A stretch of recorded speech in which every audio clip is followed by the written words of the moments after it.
So, fingernails trimmed, feet flat, feelings off, I'm ready to practice. I always have a mechanical pencil on my music desk, because who needs the hassle of sharpening? And I use blue lead. I don't know if you can see that. This was kind of by accident. I stole one of Matthew's pencils at some point only to discover that it had blue lead, and now it's kind of a thing for me. I like the way it makes the markings stand out on the page while not having the ragey, "you're wrong and insufficient" connotation that you get with red. The only thing to watch out for are photocopies. Your markings won't be very visible, unless, of course, you have a color copier, in which case, la-di-da, fancy pants. So if you still need the markings when you make copies, you'll need to trace them over again. Also, my trusty old metronome. I switched last year to a metronome app, so I don't use this one actively anymore. But it's been with me for around 25 years, and, well, I just can't bear to part with it. So apart from music to play, that's all I need. It's my pencil and my metronome. My goal this weekend is to do a survey of the first movement of Sonata No. 2. So what I call a survey is basically a matter of first eyeballing the piece, just to get a sense of the piece's structure. In this case, as you might expect, it's textbook sonata form, and a sense of the musical patterns that will tend to crop up here and there and repeat, as well as any obvious trouble spots. One of the main things I intend to do here with the survey is to establish a baseline tempo. This is the tempo that, when I'm starting a new piece, is slow enough for me to play it through more or less accurately, more or less without stopping. Which brings me to the main topic of this video, which is the agony and the ecstasy of slow practice. Most of us have to learn to love slow practice and not think of it as this horrible, tedious chore that, by definition, just takes a long time. Every minute of slow practice tends to remind you that you're not a pro. Except, guess what? Even the pros have to slow practice. So I've grown to love it. As a kid, I wasn't very good at it. I was very impatient with it. And even now, even though I love it, that's not to say that at a certain point I'm not ready to kind of giddy up. But since it's an absolute must, remember, if you can't play something well slowly, how on earth do you think you're going to play it at tempo? So I try to lean into it and make the most of it. Playing things slowly is the musical equivalent of zooming into an image. While the main point of slow practice is mechanical, in other words, getting your brain and your hands in sync, at the same time, if you really listen, really engage your ears while you're slow practicing, you'll pick up a lot of things that just aren't as obvious at tempo. You'll learn a lot if you do. Now, I'm already familiar with this piece. I spent a few months in 2017 working on it. And so I kind of know what the target tempo is that I want to reach for. When I'm determining a target tempo, it's sort of a negotiation between the tempo at which I naturally hear the piece in my head versus, say, a favorite recording I like. And then I basically factor in my many known personal limitations. I tend to hear this piece at around quarter note equals 124 beats per minute. My favorite recording is Richard Good's 1991 recording, where he just kills it at 132. So 124, 132, both are right in the allegro vivace zone. There is one specific trouble spot in this piece that has some notoriety among piano nerds, which I'll cover in detail in the next episode. So if I factor that in, knowing full well that my brain starts to short circuit in this tempo range, I'll be overjoyed to hit 124 beats per minute.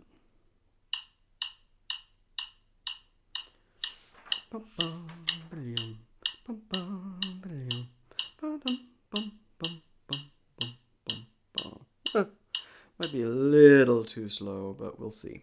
Let's call that my target tempo, and anything north of that is going to be gravy. So now, to establish my baseline tempo, all I need to do is take my target tempo and cut it in half. So quarter note equals 62 beats per minute.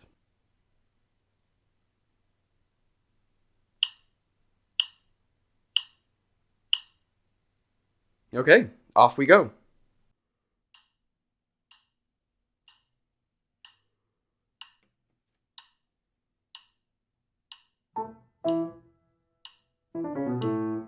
These 30-second note gestures, they're super Mozart-y. Remind me of Mozart Symphony 41. So far, pretty standard issue, late 18th century classical stuff.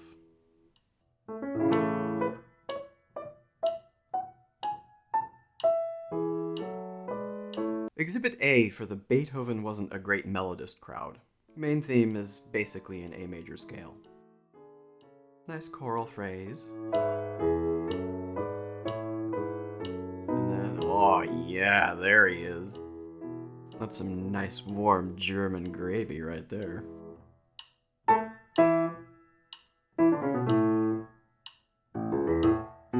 Main theme, this time in the bass.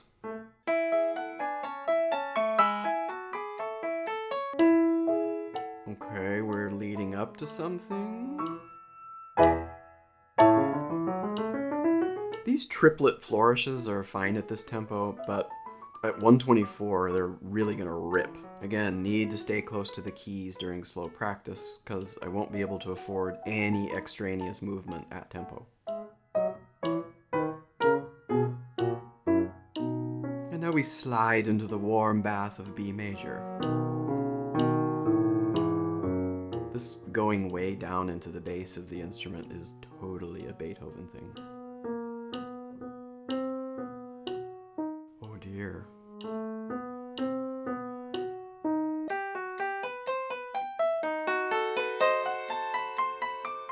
Okay, that didn't last long. Melodrama. I'm paying close attention to these figures in the left hand that kind of move mid-beat.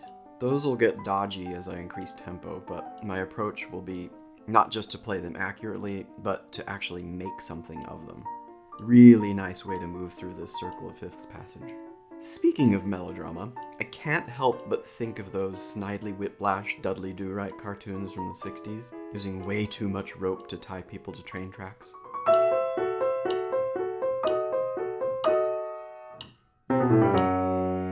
Okay, right, so the train is clearly coming and the damsel is whimpering for help.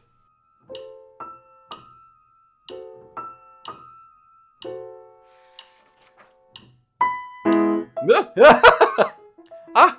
Dudley arrives just in time.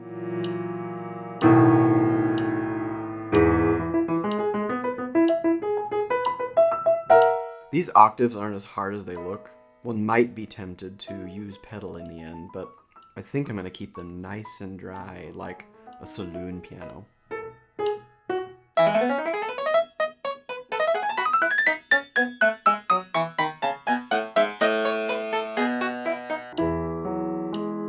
And we finish with this nice everything's fine chorale in the end.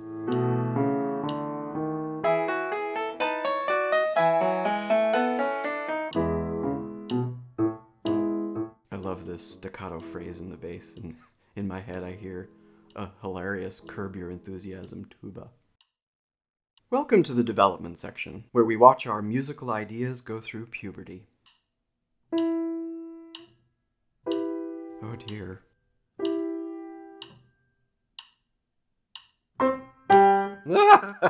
C major.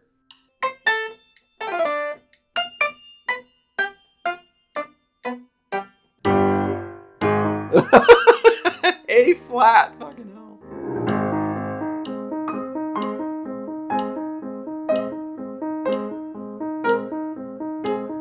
Right, so he's gonna riff on the opening 8 bars. Cool. I love this chugga-chugga gesture in the right hand. You can basically see the viola section just scrubbing away. Chugga-chugga-chugga-chugga-chugga-chugga-chugga-chugga.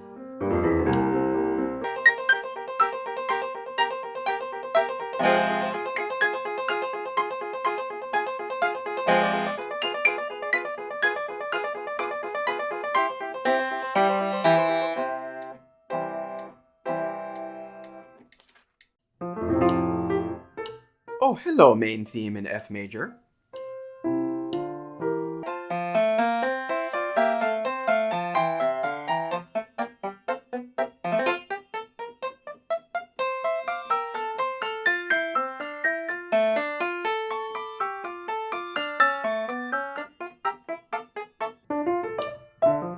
Okay, here's that trouble spot I mentioned.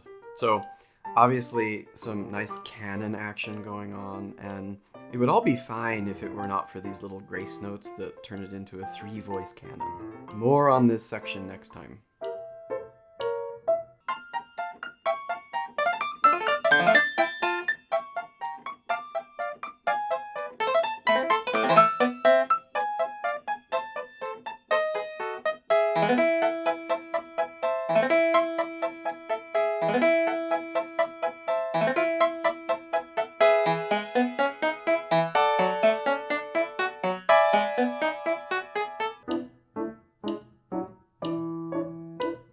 More canon.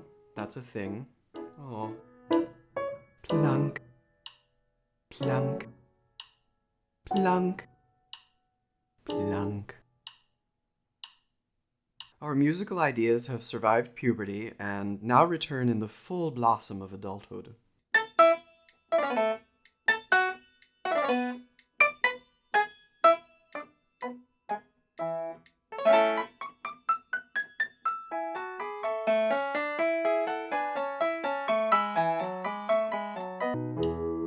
Ugh, there's that warm German gravy again.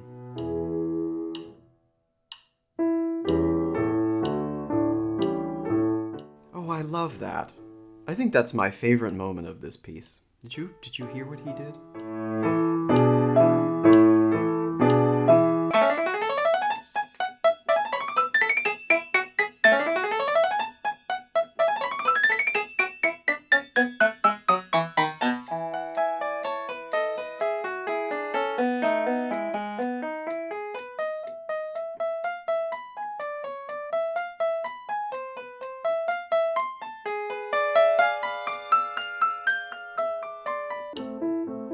Here we are again with the Snidely Whiplash Dudley Do Right action. Same drama, different key.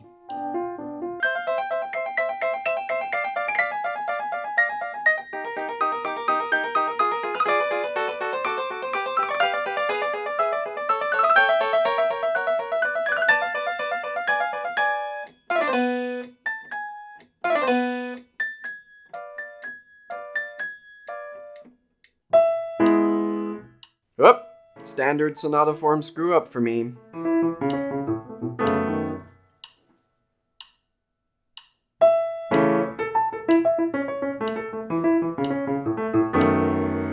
This time everything's in a different key, and I got a little ahead of myself thinking that I could look away from the music too soon.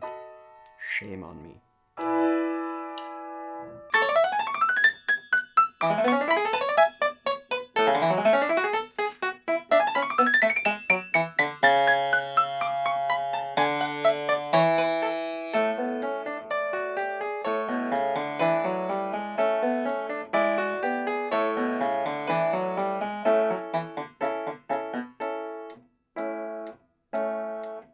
Right, so this piece is basically hilarious. I made some pretty good progress, finishing the weekend at quarter note equals 92, which is about the halfway point. And at 92, the piece is actually starting to sound like itself. Keep in mind that the effort required from here will increase exponentially with every single click on the way to 124. But hey, I got farther than I expected, so hooray. Next time on The Amateur, woodshedding those 10 some bitchin' bars that take you longer to learn than the rest of the piece combined.